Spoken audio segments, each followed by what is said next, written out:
কথা কানে যায় না? না, কানের নিচে ঠাড়ায় থাপ্পড় দিলে সব কানে যাইব। আয় এদিকে শুয়োরের বাচ্চা। মাসুদের বকা শুনে কাছে যেতে বাধ্য হয় জহির। শোন, আমার জন্য এক প্যাকেট সিগারেট নিয়ে আয় দোকান থেকে।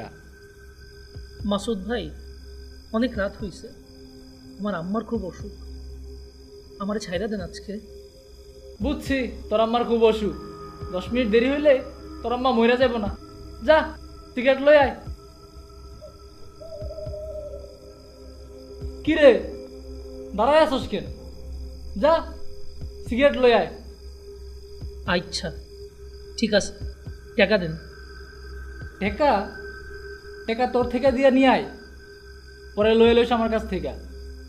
আমার কাছে তো বেশি টাকা নাই মাসুদ ভাই, মার অসুখ, যা আছে তা দিয়া মার ওষুধ কিনতে হইব। ওই মুখে মুখে